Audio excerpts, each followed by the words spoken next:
तो इससे पहले हम लोगों ने टॉपिक में डिस्कस किया था लिमिटेशंस एंड अचीवमेंट्स क्या क्या था स्वराज पार्टी का, और ये उसका कंटिन्यूड पार्ट है। तो फिर उसके बाद में आता है कि ये स्वराज सक्सेसफुल थे। अगर थोड़ा सा रिकैप करते हैं तो देखिए यहाँ पे स्वराज के समय में ली कमीशन आया था सिविल सर्विस रिफॉर्म्स के लिए, हालांकि इसका क्रेडिट उन्हें नहीं दिया जाता है। फिर स्कीम कमीशन आया था इंडियनाइजेशन ऑफ इंडियन आर्मी के लिए।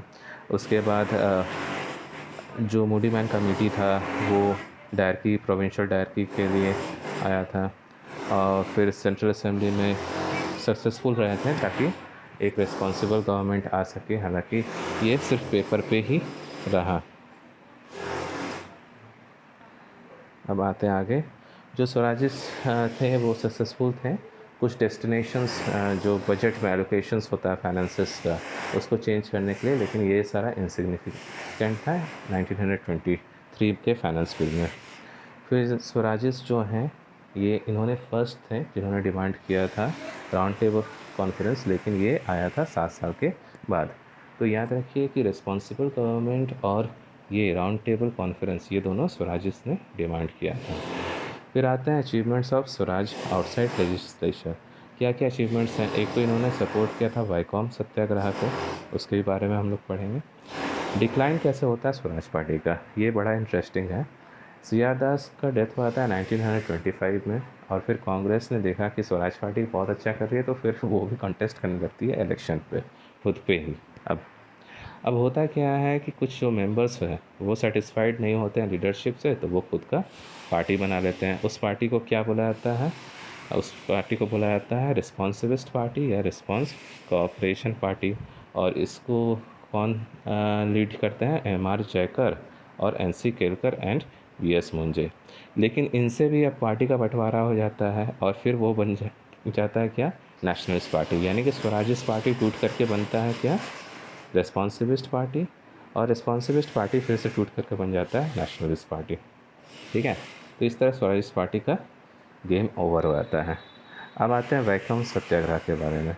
ये 1924-25 में हुआ था, और ये बेसिकली एक टेम्पल एंट्री मूवमेंट था, जहाँ पे कि केरला में के कटप्पन ने जो अनटचेबल्स हैं उनको टेम्पल में एंट्री नहीं करने देता, इसके विरोध में वैकोम सत्याग्रह हुआ था। इसे स्टार्ट किया था के कटप्पन ने, और इसे सपोर्ट कर रहे थे A.V. रामास्वामी और नारायण गुरु। उसके बाद में माधवन और पनीकर ने कन्विंस किया गांधी जी को कि इस मैटर में इंटरवीन कीजिए।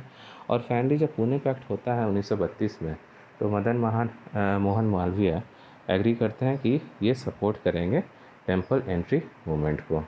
फिर गांधी जी यहाँ पे मिलते भी हैं लक्ष्मीबाई से, महारथी सेतु लक्ष्मीबाई से। और फिर मेन इसका आउटकम ये होता है कि 1936 में टेम्पल एंट्री अलाउड हो जाता है। ये बहुत ही इंपॉर्टेंट है कि 1936 में टेम्पल एंट्री अलाउड होता है। So that's all for this topic guys. और इसके साथ में ही हमारा ओवर क्या हो जाता है, ये स्वराजिस पार्टी। और अभी तक हम लोग 1925 तक में पहुंच चुके हैं। अब इसके आगे हम लोग चलेंगे और देखेंगे साइमन कमीशन, और फिर जो सिविल डिसोबीडियंस मूवमेंट है, देन फिर मोतीलाल नेहरू रिपोर्ट, ये सारा चीज़ हम लोग नेक्स्ट में पढ़ेंगे।